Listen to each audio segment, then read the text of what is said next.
Hello everybody, welcome to ఇచ్ముక్కు Telugu channel. మనం ప్రతిరోజు మన ఛానల్ ద్వారా నిఫ్టీ అండ్ బ్యాంక్ నిఫ్టీ చార్ట్ను అనాలిసిస్ చేస్తున్నాం. అందులో భాగంగా రేపు ఎలా ఉంటుందో ఒకసారి చూద్దాం.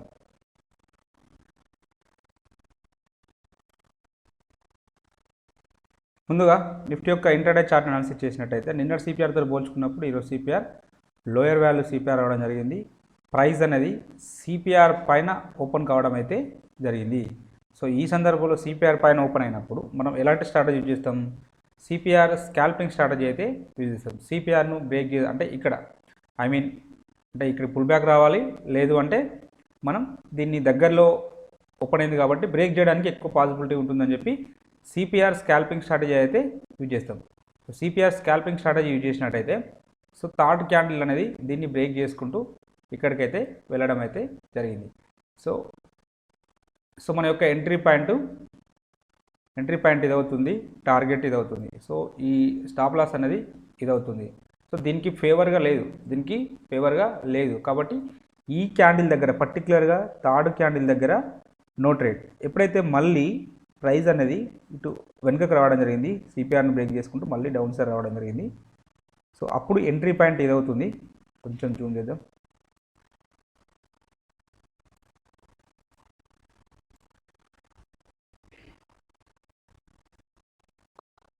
సో ఇక్కడ మళ్ళీ పుల్ బ్యాక్ వచ్చినప్పుడు ఇది ఎంట్రీ పాయింట్ అవుతుంది, ఇది మన యొక్క స్టాప్ లాస్ అవుతుంది.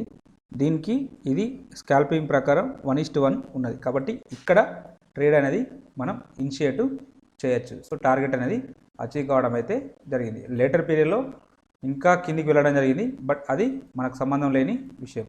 సో ఎవరైనా ఇక్కడ మళ్ళీ ఈ S1 బ్రేక్ చేసుకుంటూ వెళ్తే S2 వరకు మనం టార్గెట్ వెయిట్ చేయొచ్చు, బట్ అది మనం ఓన్లీ ఇక్కడ ఫస్ట్ టైం ఇక్కడ టార్గెట్ అయితే అచీవ్ కావడం అయితే జరిగింది. సో కెమెరాల ప్రకారం ప్రైస్ అనేది H3 అండ్ H4 మధ్యలో ఓపెన్ కావడం జరిగింది. H3 H4 మధ్యలో ఓపెన్ అయినప్పుడు సో మనం జనరల్గా 80% కేసులలో H4 బ్రేక్అవుట్ కోసం చూస్తాం, ఓన్లీ 20% కేసులలో H3 డౌన్ సైడ్ బ్రేక్అవుట్ కోసం చూస్తాం. H3 సెకండ్ క్యాండిల్లోనే బ్రేక్అవుట్ రావడం జరిగింది. సో ఇది ఎంట్రీ పాయింట్ అవుతుంది, ఇది స్టాప్ లాస్ అవుతుంది ఈ రెండింటికి మధ్యలో. సో దీనికి మినిమం 1:2 1:1.5 అయితే ఉండాలి. సో ఇది టార్గెట్ అయితే అచీవ్ కావడం అయితే జరిగింది. ఇక సప్లై డిమాండ్ జోన్స్ గురించి డిస్కషన్ చేస్తే మనం ఇవ్వబడిన జోన్కి ప్రైస్ అనేది ఇక్కడ రావడం జరిగింది. సో మళ్ళీ ఇక్కడ కన్ఫర్మేషన్ క్యాండిల్ అంటే ఈ క్యాండిల్ అవుతుంది. సో ఈ క్యాండిల్ హై పైన ఎలాంటి క్యాండిల్ అనేది ఎగ్జిక్యూటివ్ కాలేదు, అంటే దీని హైని బ్రేక్ చేసుకుంటూ ముందుకైతే వెళ్ళలేదు. లేటర్ పీరియడ్లో మన జోన్ను బ్రేక్అవుట్ అయితే చేయడం జరిగింది. సో మళ్ళీ మన జోన్కి ఇక్కడ పుల్ బ్యాక్ రావడం జరిగింది. వరుసగా ఈ 3 క్యాండిల్ చూడండి, విక్ రివర్సల్. విక్ అనేది పెద్దగా ఉన్నది, పర్టికులర్గా విక్ అనేది అప్ సైడ్ ఉన్నది. 1 క్యాండిల్ 2 క్యాండిల్ 3 క్యాండిల్. సో మనం కన్ఫర్మేషన్గా ఇక్కడ ట్రేడ్ తీసుకోవచ్చు. సో మన యొక్క ఎంట్రీ పాయింట్స్ ఇది అవుతుంది. సో స్టాప్ లాస్ అనేది దీనికి పైన ఇది అవుతుంది. దీనికి 1:2 టైమ్స్ ఈజీగా అచీవ్ కావడం అయితే జరిగింది టార్గెట్. సో అంటే ఈ జోన్ బై సైడ్ వర్కౌట్ కాలేదు, బట్ సెల్ సైడ్ అయితే వర్కౌట్ కావడం జరిగింది. సో ఇంకా మనం వెయిట్ చేస్తే ఇంకా మోర్ దెన్ 1:2 అయితే పైన రావడం అయితే జరిగింది. సో ఇక్కడ ఇంకొకటి ఈ జోన్ చూద్దాం. నేను మొదలే చెప్పాను, ఇది లెవెల్స్ ఉన్నప్పుడు కంపల్సరీ కింది జోన్కు ప్రిఫరెన్స్ ఇవ్వాలి. కింది జోన్కు ఎక్కువ అవకాశం ఉంటుంది. కొన్ని సందర్భాలు మాత్రమే పై జోన్కు ఉంటుంది, ఎక్కువసార్లు కింది జోన్కే ఉంటుంది మరి. సో కాబట్టి ఇక్కడ చూడండి, ఈ జోన్ ఇక్కడ మనకు అంటే సపోర్టింగ్ క్యాండిల్స్ అయితే ఏమీ రావట్లేదు. సో ఇది రెడ్ క్యాండిల్, ఇది సపోర్టింగ్ అంటే విక్ reversal candle, but red candle. ఇది బుల్లిష్ క్యాండిల్ అయితే మనం ట్రేడ్ తీసుకునే వాళ్ళమేమో. సో కాబట్టి ఇక్కడ రాలేదు ఆపర్చునిటీ. సో నెక్స్ట్ ఇక్కడ చూడండి, మళ్ళీ ఇక్కడ చూడండి, ఇది బుల్లిష్ క్యాండిల్. ఇక్కడ సపోర్ట్ తీసుకుంది, ఇది ఎంట్రీ పాయింట్ అవుతుంది, ఇది స్టాప్ లాస్ అవుతుంది. సో దీనికి 1:1 అంటే నెక్స్ట్ టార్గెట్ ఇక్కడ మనం ఆల్రెడీ ఒక గతంలో డిమాండ్ జోన్ ఇది బ్రేక్అవుట్ అయింది కాబట్టి సప్లై జోన్ కాబట్టి ఇక్కడ ఉంది. కాబట్టి ఇది మోర్ దెన్ 1:1 ఉంటేనే ట్రేడ్ తీసుకోవాలి. ఇది 1:1 ఉన్నది కాబట్టి ఈ సందర్భంలో ఇక్కడ నో ట్రేడ్, ఎందుకంటే ఇంత రిస్క్కు రివార్డ్ కూడా అంతే ఉంది. అది రివార్డ్ అనేది కనీసం 1:1.5 ఉంటేనే ట్రేడ్ తీసుకుందాం, లేకపోతే లేదు. కాబట్టి నో ట్రేడ్. కొంతమంది మిత్రులు అడిగారు మెయిల్ ద్వారా గ్యాప్ కూడా ఒక జోన్లో యాక్ట్ అవుతుందా అని. సో ఇక్కడ చూడండి, మనం గ్యాప్నే డ్రా చేయడం జరిగింది. గ్యాప్ అనేది జోన్గా ఇక్కడ యాక్ట్ కాలే, ఇక్కడ ఒకసారి యాక్ట్ అయింది. నెక్స్ట్ అంటే సరే, ఇక్కడ మనకు ఇక్కడ ఒకసారి యాక్ట్ ఉంది. నెక్స్ట్ మళ్ళీ ఇక్కడ రివర్సల్గా యాక్ట్ అయితే అయింది కదా. సో డెఫినెట్గా అన్ని సందర్భాల్లో యాక్ట్ కానప్పటికీ, సో మనకు కొన్ని సందర్భాల్లో ఈ ఏదైతే గ్యాప్స్ ఉంటాయో అన్ఫిల్లింగ్ గ్యాప్స్, వాటిని మనం జోన్స్గా డ్రా చేసుకుంటే నష్టం ఏం లేదు. డెఫినెట్గా మనకు అన్ని సందర్భాలు రానప్పటికీ మనకు కొన్ని సందర్భాల్లో వస్తాయి. అవి వచ్చినప్పుడు మనం ట్రేడ్ తీసుకోవడానికి అయితే అవకాశం అయితే ఉంటుంది. సో ట్రేడింగ్లో 100% ఏది ఉండదు. సో అంత ప్రాబబిలిటీ ప్రకారమే మనం ట్రేడ్ తీసుకోవాలి. పర్టికులర్గా మీ ఆర్ఆర్ అనేది ఫేవర్గా ఉన్నప్పుడు వరకు ఎలాంటి స్ట్రాటజీ అయినా వర్కౌట్ అవుతుంది. సో డెఫినెట్గా ఆ స్ట్రాటజీ మీకు ప్రాఫిట్స్ ఇస్తుంది. బట్ ఆర్ఆర్ అనేది ఫేవర్గా ఉంటేనే. రేపటి రోజున demand zones and supply zones గురించి డిస్కషన్ చేస్తే, ఈ జోన్ ఇలానే ఉంచుదాం. యాక్చువల్గా ఈ జోన్ కూడా గ్యాప్ జోన్ చూడండి. ఇది నేను ఇక్కడ ఇది కూడా ఇక్కడ చూడండి, ఈ గ్యాప్ను నేను డ్రా చేయడం జరిగింది. ఇది ఏ రోజు డ్రా చేయడం జరిగింది? మనం 13th రోజు డ్రా చేయడం జరిగింది. బట్ ఇది ఎగ్జాక్ట్గా చూడండి, ఈ రోజు అంటే 21st రోజు మనకైతే వర్కౌట్ కావడం జరిగింది. సో అలా డ్రా చేసి వదిలిపెడితే నష్టం ఏం లేదు కదా. ఎప్పుడైనా జోన్స్కి వచ్చినప్పుడు మనం కాషియస్గా ఉంటాం. సో ఎప్పుడో ఒక 1 వీక్ గ్యాప్ది మనం గుర్తుపెట్టుకోలేము కదా.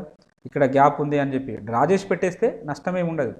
సో డెఫినెట్గా అక్కడికి వచ్చినప్పుడు వస్తే మనం కన్ఫర్మేషన్ క్యాండిల్ తోటే ట్రేడ్ చేసుకుంటాం కాబట్టి నష్టం ఏమీ లేదు. సో ఇక్కడ యాక్ట్ అయింది. సో దీన్ని ఇంకొకసారి కూడా యాక్ట్ అవ్వడానికి అవకాశం ఉంటుందని చెప్పి నేను ఇక్కడ ఇలానే ఉంచుతున్నాను. కాబట్టి దీన్ని ఇలానే ఉంచండి. అండ్ ఇక్కడ ఈ 2 జోన్స్ ఉన్నవి, ఈ జోన్స్ కూడా కన్సిడర్ చేయండి. సో ఇక్కడ ఇది లెవెల్స్ ఉన్నాయి కాబట్టి కన్ఫర్మేషన్ క్యాండిల్తో ట్రేడ్ తీసుకుందాం. అలాగే ఇక్కడ ఇంకోటి జోన్ కూడా డ్రా చేద్దాం. ఎందుకంటే ఇది బేరిష్ క్యాండిల్ అండ్ ఇది బేస్ క్యాండిల్ అండ్ 2 మంచి మార్బోజు క్యాండిల్స్ వచ్చినాయి కాబట్టి మేబీ ఇక్కడ ఉండడానికి కూడా అవకాశం అయితే ఉంటుంది. కాబట్టి ఈ లెవెల్స్ని కూడా చూడండి. బట్ ఇది హెవీగా ఉండడం జరిగింది. 54 పాయింట్స్ ఉన్నది, ఇదేమో చాలా తక్కువ పాయింట్స్ ఉన్నది. కాబట్టి కొంచెం జాగ్రత్త ఉండండి. ఇక్కడ కన్ఫర్మేషన్ క్యాండిల్ వస్తేనే ట్రేడ్ తీసుకుందాం. సో లేదు అంటే ఇక్కడ వరకు కంప్లీట్గా ఇక్కడ వరకు వెయిట్ చేద్దాం. ఇక ఆప్షన్ చైన్ ఆర్డర్ని పరిశీలించినట్టయితే హైయెస్ట్ ఓపెన్ టెస్ట్ అనేది 18,500 దగ్గర ఉన్నది. సెకండ్ హైయెస్ట్ అనేది 18,400 దగ్గర ఉన్నది. థర్డ్ హైయెస్ట్ అనేది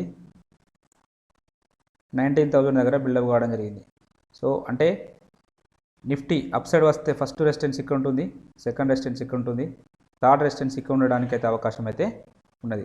అలాగే ఒకే రోజు హైయెస్ట్ ఓపెన్ టెస్ట్ని మనం పరిశీలించినప్పుడు ఇక్కడ బిల్డప్ అయింది. కాబట్టి ఈ లెవెల్ 18,400 అనే లెవెల్ మనకు స్ట్రాంగ్ రెసిస్టెన్స్ లాగా యాక్టివ్ అవ్వడానికి అయితే అవకాశం అయితే ఉంటుంది. అలాగే ఓవరాల్ సినారియో మనం చూసినప్పుడు ఇక్కడ షార్ట్ బిల్డప్ జరిగింది. షార్ట్ బిల్డప్ జరిగింది అంటే నెగిటివ్ ఉండడానికైతే అవకాశం అయితే ఉన్నది. పుట్ సైడ్ డాటాను కూడా కన్సిడర్ చేద్దాం. ఇక పుట్ సైడ్లో హైయెస్ట్ ఓపెన్ ఇంట్రెస్ట్ అనేది 18,200. సెకండ్ హైయెస్ట్ ఓపెన్ ఇంట్రెస్ట్ అనేది 17,500. థర్డ్ హైయెస్ట్ ఓపెన్ ఇంట్రెస్ట్ అనేది 18,000. అంటే నిఫ్టీ డౌన్ సైడ్ వస్తే ఇక్కడ ఫస్ట్ సపోర్టు, సెకండ్ సపోర్ట్ ఇక్కడ, థర్డ్ సపోర్టు ఇక్కడ ఉండడానికి అయితే అవకాశం అయితే ఉంటుంది. వీటిలో సిగ్నిఫికెంట్గా ఒకే రోజు హైయెస్ట్ ఓపెన్ ఇంట్రెస్ట్ ఇక్కడ బిల్డప్ అయింది. కాబట్టి ఈ లెవెల్ మనకు స్ట్రాంగ్ సపోర్ట్ లాగా యాక్టివ్ చేయడానికి అయితే అవకాశం అయితే ఉంటుంది. అలాగే ఇక్కడ కూడా పర్టికులర్గా అవుట్ ఆఫ్ ది మనీలో షార్ట్ బిల్డప్ జరిగింది. షార్ట్ బిల్డప్ జరిగింది అంటే పాజిటివ్ ఉండడానికి అవకాశం అయితే ఉన్నది. సో వీళ్ళు నెగిటివ్ అంటున్నారు, వీళ్ళు పాజిటివ్ అంటున్నారు. ఓవరాల్గా సైడ్ వేస్ ఉండడానికి కూడా అవకాశం అయితే ఉన్నది. కాబట్టి కొంచెం కాషియస్గా ట్రేడ్ తీసుకోండి. సో పర్టికులర్గా trending day, expiry day side వేస్ ఉండడానికి అవకాశం అయితే ఉంటుంది. కొన్ని సందర్భాల్లో ఎక్స్పైరీ డే కంటే ముందు రోజు ట్రెండింగ్ సైడ్ వేస్ ఉంటే ఎక్స్పైరీ డే ట్రెండింగ్ ఉంటుంది. సో ఎక్స్పైరీ డే ట్రెండింగ్ ఉంటే ఫ్రైడే రోజు సైడ్ వేస్ ఉండడానికి అయితే అవకాశం అయితే ఉంటుంది. కాబట్టి అంటే ఇది ఒక నేను అబ్జర్వేషన్ మాత్రమే, 100% అయితే కాదు. ఇది ఒక రకమైన స్ట్రాటజీ కూడా ఏం కాదు. కొంచెం నేను కొన్నిసార్లు అబ్జర్వేషన్ చేసిన విషయాన్ని మన ద్వారా షేర్ చేసుకుంటున్నాను. దాన్ని దృష్టిలో పెట్టుకొని రేపు మనకు సైడ్ వేస్ ఉండడానికి అయితే అవకాశం అయితే ఉన్నది. కొంచెం ఈరోజు ట్రెండింగ్ ఉన్నది కాబట్టి కొంచెం చూడండి. సో మనకు ఆప్షన్ చైన్ ఆట కూడా అదే రిఫ్లెక్ట్ అవుతుంది కాబట్టి చూద్దాం రేపు ఎలా ఉంటుందో. అలాగే ఇక్కడ చూడండి ఇచ్చుముఖి ఇండికేటర్ ప్రకారం అనాలిసిస్ చేసినట్టయితే అకార్డింగ్ టు ఇచ్చుముఖి ఇండికేటర్ ప్రకారం మనం ఏదైతే డిస్కషన్ చేస్తున్నామో అలానే రావడం అయితే జరుగుతుంది. సో ఇన్ కేస్ ఇక్కడ సపోర్ట్ తీసుకోవడానికి అవకాశం ఉంటుందన్నాము. అది ఒకవేళ బ్రేక్అవుట్ అయితే ఫర్దర్గా నెక్స్ట్ టార్గెట్ బేస్ లైన్ వరకు రావడానికి అవకాశం ఉన్నదని చెప్పాము. సో నెక్స్ట్ బేస్ లైన్ వరకు రావడానికి అయితే అంటే నియర్లీ ఆల్మోస్ట్ దగ్గర వరకు అయితే రావడం జరిగింది. సో నెక్స్ట్ ఈ రేపు ఏ కొంచెం డౌన్ సైడ్ వచ్చినా కూడా ఈ లో బ్రేక్అవుట్ అయితే నెక్స్ట్ ఫర్దర్ ఇక్కడ వరకు రావడానికి అయితే అవకాశం అయితే ఉంటుంది. సో ఇక్కడ ఈ స్పాన్ బి అనేది ఫ్లాట్గా ఉన్నది. స్పాన్ బి అనేది ఫ్లాట్గా ఉండి ఈ బేస్ లైన్ అనేది కూడా ఫ్లాట్గా ఉన్నది కాబట్టి డెఫినెట్గా ఇంకొక అంటే 100 చాలా ఎక్కువ హెవీ మూవ్ రాకపోయినా కూడా అట్లీస్ట్ ఇక్కడ వరకు వచ్చి ఇక్కడ సపోర్ట్ తీసుకోవడానికి అయితే అవకాశం అయితే ఉంటుంది. సో మన నెక్స్ట్ టార్గెట్ ఏంటంటే ఈ బేస్ లైన్ వచ్చేసి 17,965 ఇక్కడ వరకు రావడానికి అవకాశం అయితే ఉన్నది. ఇన్ కేస్ ఇది బ్రేక్అవుట్ అయితే నెక్స్ట్ టార్గెట్ ఎక్కడ వరకు రావడానికి అవకాశం ఉంటుందంటే సో ఇక్కడ వరకు రావడానికి అయితే అవకాశం అయితే ఉంటుంది. 17,600 వరకు రావడానికి అవకాశం ఉన్నది. కాబట్టి ఈ లెవెల్స్ను ఒక్కసారి మార్క్ చేసుకోండి.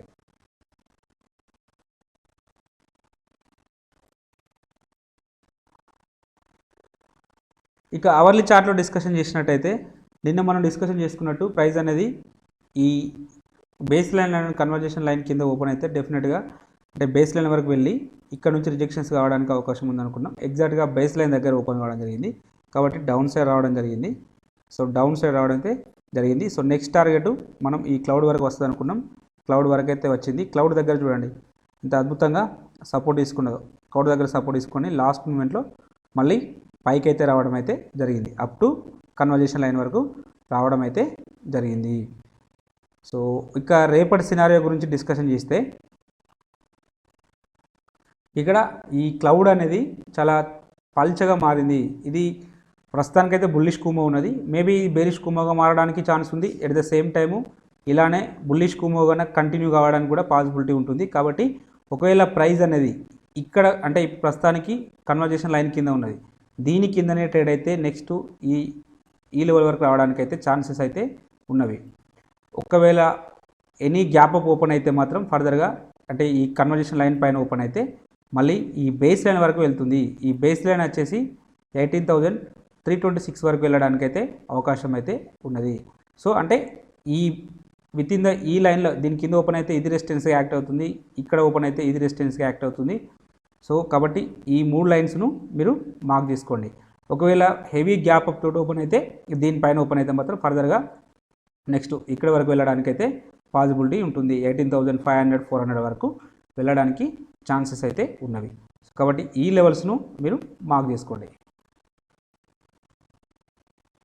ఇక బ్యాంక్ నిఫ్టీ యొక్క ఇంట్రాడే చార్ట్ అనాలిసిస్ చేసినట్టయితే నిన్న సిపిఆర్తో పోల్చుకున్నప్పుడు ఈరోజు సిపిఆర్ అనేది లోయర్ వాల్యూ సిపిఆర్ రావడం జరిగింది. ప్రైస్ అనేది అంటే సిపిఆర్ పైన ఓపెన్ కావడం జరిగింది. సిపిఆర్ విడ్త్ అనేది నారో సిపిఆర్ రావడం జరిగింది. ఈ నారో సిపిఆర్ వచ్చినప్పుడు జనరల్గా ట్రెండింగ్ ఉండడానికి అవకాశం ఉంటుంది. సో మనకు ఆల్మోస్ట్ 2 o'clock వరకు విత్ ఇన్ ద సైడ్ వేస్లోనే మూవ్ కావడం అయితే జరిగింది ప్రైస్. సో లాస్ట్ 2 o'clock తర్వాత మనకు ఒక ట్రెండింగ్ మూవ్ అయితే రావడం అయితే జరిగింది. అంటే చూడండి, అంటే నారో సిపిఆర్ మనకు ఇక్కడ మనకు ట్రెండింగ్ ఉంటుందని చెప్పి సిగ్నల్ వచ్చింది. బట్ మన పేషెన్స్ని అయితే టెస్ట్ చేయడం అయితే జరిగింది. సో మనకు 2 సార్లు అంటే ఇక్కడ సిపిఆర్ బ్రేక్ చేసుకుంటూ డౌన్ సైడ్ రావడం, రెండోసారి రావడం, పైకి వెళ్ళడం ఇలా వచ్చినప్పటికీ లాస్ట్లో ఇక్కడ మాత్రం ఒక బిగ్ మూవ్ అయితే రావడం అయితే జరిగింది. సో ఇక్కడ ఇదే టైంలో మనకు నిఫ్టీ అనేది ఇక్కడ సపోర్ట్ తీసుకుని చూడండి, సేమ్ ఎగ్జాక్ట్గా ఇదే సమయంలో ఇక్కడ నిఫ్టీ సపోర్ట్ తీసుకుంది, S2 దగ్గర సపోర్ట్ తీసుకుంది. కాబట్టి సో బ్యాంక్ నిఫ్టీ కూడా మనకు ఇక్కడ ఒక మంచి మూవ్ అయితే ఇవ్వడం జరిగింది. సో ఇక మన సిపిఆర్ స్ట్రాటజీ ప్రకారం డిస్కషన్ చేసినట్టయితే సో ప్రైస్ అనేది సో ఒకటి గుర్తుపెట్టుకోండి, ఎప్పుడైనా కానీ ఇలా నారో సిపిఆర్ వచ్చేసి ప్రైస్ అనేది ఈ సిపిఆర్కును ప్రీవియస్ డే హైను R1కు మధ్యలో ఓపెన్ అయితే డెఫినెట్గా సిపిఆర్ వరకు అయితే ప్రైస్ అయితే రీచ్ అవుతుంది. మీరు కావాలంటే బ్యాక్ టెస్ట్ చేయండి.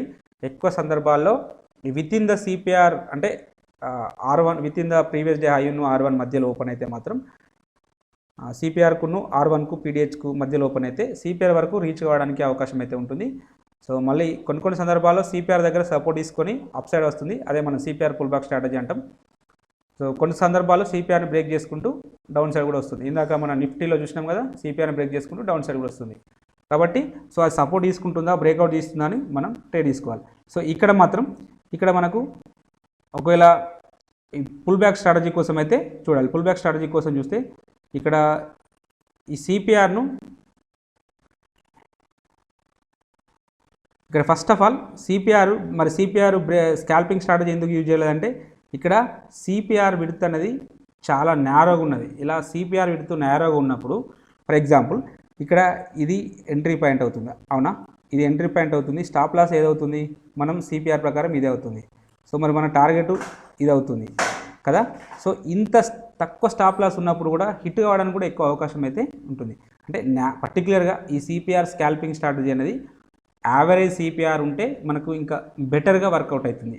మరీ నేరోగా ఉంటే మాత్రం డెఫినెట్గా స్టాప్ లాస్ అనేది హిట్ కావడానికి పాసిబిలిటీ ఉంటుంది. ఇంకొక హింట్ ఏంటంటే ఇలా నేరో సిపిఆర్ ఉన్నప్పుడు ఎప్పుడు కూడా మనం 100% సిపిఆర్ దగ్గర కొంచెం అటు ఇటుగా మనం స్టాప్ లాస్ని అయితే మెయింటైన్ చేయాలి. ఎగ్జాక్ట్గా సిపిఆర్ని కానీ సిపిఆర్ కొంచెం పైన కానీ కింద కానీ మనం స్టాప్ లాస్ని పెట్టుకున్నట్టయితే అది హిట్ కావడానికి ఎక్కువ పాసిబిలిటీ ఉంటుంది. సో కన్ఫర్మేషన్ క్యాండిల్స్ కోసం వెయిట్ చేయాలి. సిపిఆర్ పైన సపోర్ట్ తీసుకుంటున్నాయా లేకపోతే సిపిఆర్ కిందికి వెళ్ళిపోతున్నాయా అని చూడాలి.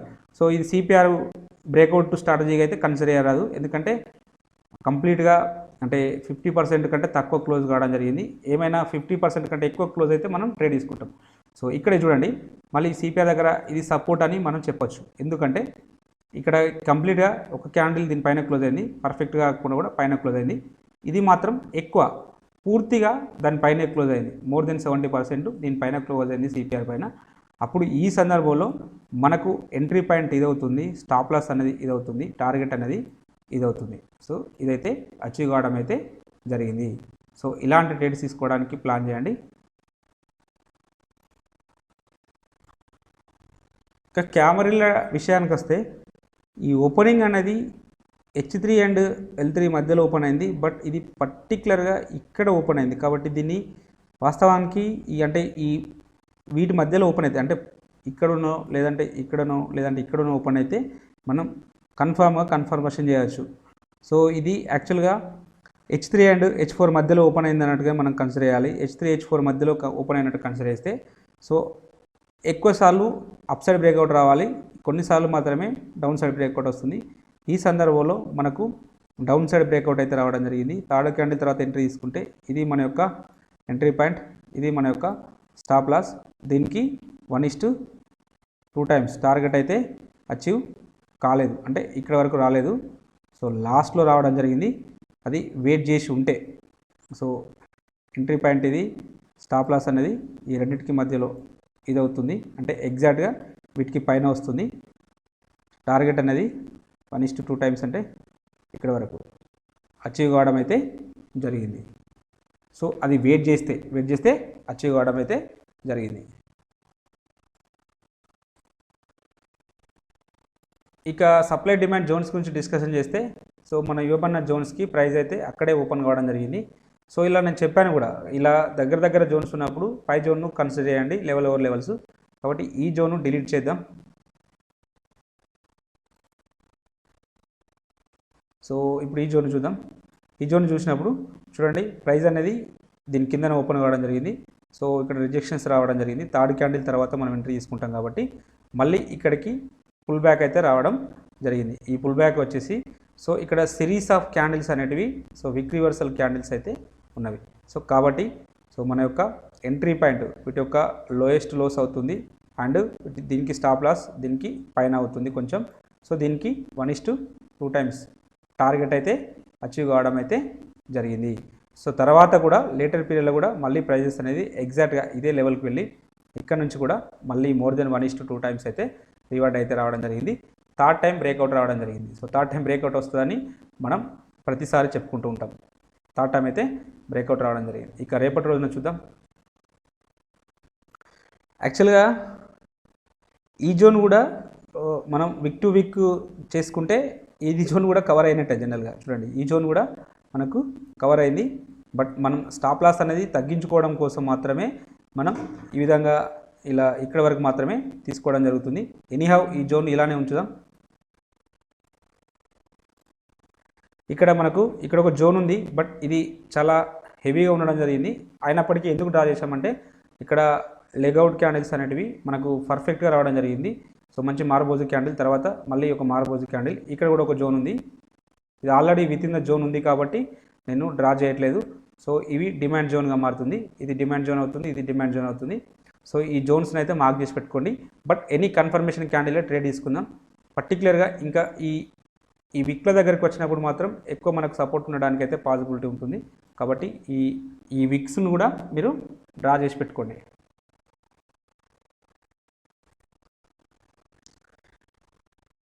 ఇక ఆప్షన్ చైన్ డాటాను పరిశీలించినట్టయితే హైయెస్ట్ ఓపెన్ టెస్ట్ అనేది 41,000 దగ్గర బిల్డప్ అయింది. సెకండ్ హైయెస్ట్ ఓపెన్ టెస్ట్ అనేది 42 దగ్గర బిల్డప్ అయింది. థర్డ్ హైయెస్ట్ ఓపెన్ టెస్ట్ అనేది 40,500 దగ్గర బిల్డప్ కావడం జరిగింది.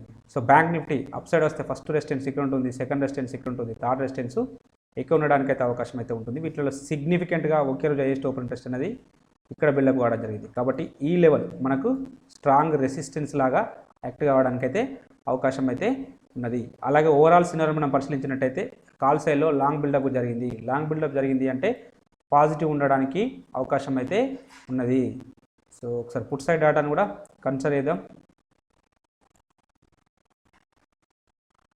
ఇక పుట్ సైడ్లో హైయెస్ట్ ఓపెన్ టెస్ట్ అనేది 39 దగ్గర ఉన్నది. సెకండ్ హైయెస్ట్ ఓపెన్ టెస్ట్ అనేది 38 దగ్గర ఉన్నది. థర్డ్ హైయెస్ట్ ఓపెన్ టెస్ట్ అనేది 39.5 దగ్గర ఉంది. బ్యాంక్ నిఫ్టీ డౌన్ సైడ్ వస్తే ఫస్ట్ సపోర్ట్ ఇక్కడ ఉంటుంది, సెకండ్ సపోర్ట్ ఇక్కడ ఉంటుంది, థర్డ్ సపోర్టు ఇక్కడ ఉండడానికి అయితే అవకాశం అయితే ఉంటుంది. వీటిలో సిగ్నిఫికెంట్గా ఒకే రోజు హైయెస్ట్ ఓపెన్ టెస్ట్ అనేది ఇక్కడ బిల్డప్ అయింది. కాబట్టి 39,000 అనే లెవెల్ మనకు స్ట్రాంగ్ సపోర్ట్ లాగా యాక్ట్ అవుతుంది. అలాగే ఓవరాల్ సినారీ మనం పరిశీలించినప్పుడు ఇక్కడ షార్ట్ బిల్డప్ జరిగింది. అంటే పాజిటివ్ ఉండడానికి అవకాశం అయితే ఉన్నది. సో వీళ్ళు పాజిటివ్ అంటున్నారు, ఓవరాల్గా బ్యాంక్ నిఫ్టీలో పాజిటివ్ ఉండడానికి అయితే అవకాశం అయితే ఉన్నది. సో ఒకసారి ఇచ్చుముఖి ఇండికేటర్ ప్రకారం కూడా కన్ఫర్మేషన్ అయితే తీసుకుందాం.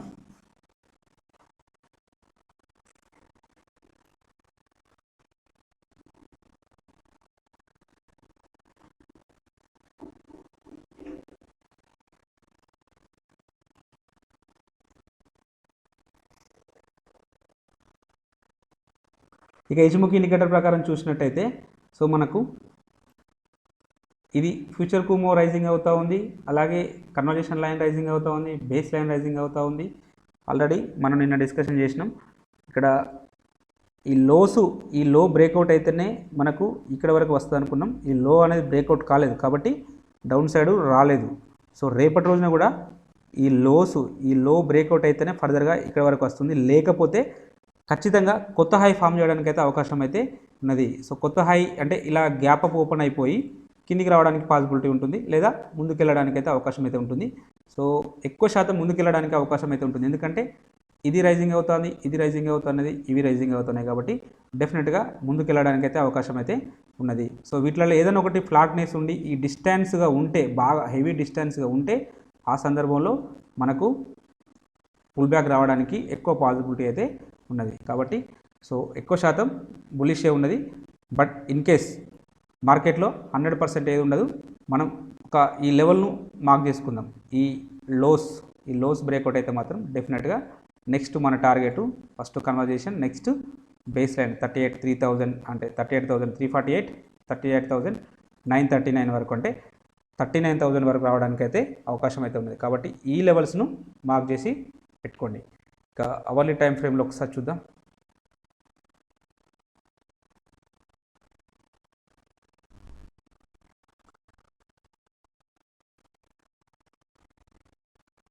ఇక అవర్లీ టైం ఫ్రేమ్లో మనకు స్ట్రాంగ్ బుల్లిష్ ఉంది, ఫ్యూచర్ కుమో బుల్లిష్లో ఉంది. సో ఇవి రైజింగ్ అవుతూ ఉన్నాయి కాబట్టి బుల్లిష్నెస్ ఉండడానికి అయితే అవకాశం అయితే ఉంటుంది. సో మనం నిన్న డిస్కషన్ చేసినాం, దీనిపైన కన్వర్జేషన్ లైన్ పైన ఉంటే బుల్లిష్ ఉంటుంది, లేదా వీటి కింద ట్రేడ్ అయితే మాత్రం నెక్స్ట్ క్లౌడ్ వరకు రావడానికి పాసిబిలిటీ ఉందని చెప్పాము. ప్రైజెస్ అనేది వాటి కింద ట్రేడ్ కాలేదు కాబట్టి అప్ సైడే కంటిన్యూ అవుతున్నది. సో రేపటి రోజున కూడా అప్ సైడ్ వెళ్ళడానికే అవకాశం అయితే ఉన్నది. సో ఇన్ కేస్ ఒకవేళ వస్తే ఈ కన్వర్జేషన్ లైన్ ఒక సపోర్ట్ లాగా యాక్ట్ అవుతుంది, ఇన్ కేస్ ఈ conversation and base line breakout అయితే మాత్రం నెక్స్ట్ క్లౌడ్ వరకు మనం ఎక్స్పెక్ట్ చేయొచ్చు. క్లౌడ్ వచ్చేసి 39,200 దగ్గర ఉండడం అయితే జరిగింది. సో కాబట్టి ఈ లెవెల్స్ని కూడా మార్క్ చేసి పెట్టుకోండి. సో ఎక్కడి వరకు వెళ్తుందంటే ఆల్రెడీ ఆల్ టైమ్ హై దగ్గర ఉన్నది కాబట్టి ఎక్కడి వరకైనా వెళ్ళడానికి పాసిబిలిటీ ఉన్నది. అలాగే ఇంటర్డే పర్పస్లో ఈ స్టాక్స్ని మీరు వాచ్ లిస్ట్లో పెట్టుకొని అబ్జర్వేషన్ చేయండి. మీకు ఈ కంటెంట్ నచ్చినట్టయితే తప్పక లైక్ చేస్తూ షేర్ చేయగలరు, అలాగే సబ్స్క్రైబ్ చేసుకోగలరు. Thank you everybody.